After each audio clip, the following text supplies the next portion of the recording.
ಇವತ್ ಸ್ಕೂಲ್ಗೆ ಹೋಗಿದ್ದಲ್ಲ, ಏನೇ ಮಾಡ್ಸಿದ್ರು? ನನಗ ಇವತ್ತು ತುಂಬಾ ಒಂದು ಎಕ್ಸಾಮ್ ಇತ್ತು.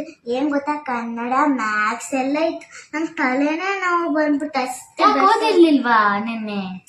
ನೀವು ಓದಿದೆ ಆದ್ರೂ ಅಷ್ಟು ಕಷ್ಟ ಇತ್ತು. ಏನ್ ಗೊತ್ತಾ, ಅದೇ 4 ಗಂಟೆವರೆಗೂ ಬಡಿಸ್ತಾನೆ ಇದ್ರು. ಲಂಚೇ ಕೊಟ್ಟಿಲ್ಲ ನಮಗೆ. ಓಕೆ. ಅಕ್ಕ ನಿಮ್ಗೆ ಏನಾಯ್ತು ಸ್ಕೂಲಲ್ಲಿ? ಏನ್ ಬಸಿದ್ರು? ನಮ್ಗೆ ಗವರ್ಮೆಂಟ್ ಕಡೆಯಿಂದ LB ಅಂತ ಏನೋ ಕೊಟ್ಬಿಟ್ಟಿದ್ದಾರೆ. ಒಂದೊಂದ್ ದಿನ ಬಿಟ್ಟು ಒಂದೊಂದ್ ಟೆಸ್ಟ್ ಕೊಡ್ತಿದ್ರು. ಇಂಗ್ಲಿಷ್, ಮ್ಯಾಥ್ಸ್, ಸೈನ್ಸ್, ಸೋಷಿಯಲ್ ಎಲ್ಲ. ಮತ್ತೆ ಇವತ್ತು ಸ್ವಲ್ಪ ಎರಡೆರಡು ಫ್ರೀ ಪೀರಿಯಡ್ ಇತ್ತು. ಅವಾಗ ಸ್ವಲ್ಪ ಜಾಲಿ ಇತ್ತು. ಅವಾಗ್ಲೂ ಕೂಡ ಬರ್ಸಿದ್ರು. ಜಾಲಿ ದಿನಾನು. ಹೌದು. ಮತ್ತೆ ನಮ್ ಕ್ಲಾಸ್ ಅಲ್ಲಿ ಒಂದ್ ಹುಡುಗನ್ ಬರ್ತಡೇ ಇತ್ತು. ಅವನಿಗೆ ಹ್ಯಾಂಡ್ ಶೇಕ್ ಮಾಡಕ್ ಹೋದೆ ಕಣೆ. ಅವ್ನ್ ಹ್ಯಾಂಡ್ ಶೇಕಿಂಗ್ ಕೊಟ್ಟಿಲ್ಲ.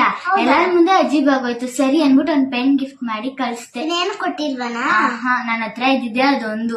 ಜಾಸ್ತಿ ಇರೋದೇ ನನ್ನ ಹತ್ರ ಪೆನ್ಸು. ನೀನ್ ಸ್ಕೂಲಿಂದ ಬಂದ್ಮೇಲೆ ಏನ್ ಮಾಡ್ದೆ ಮನೇಲಿ?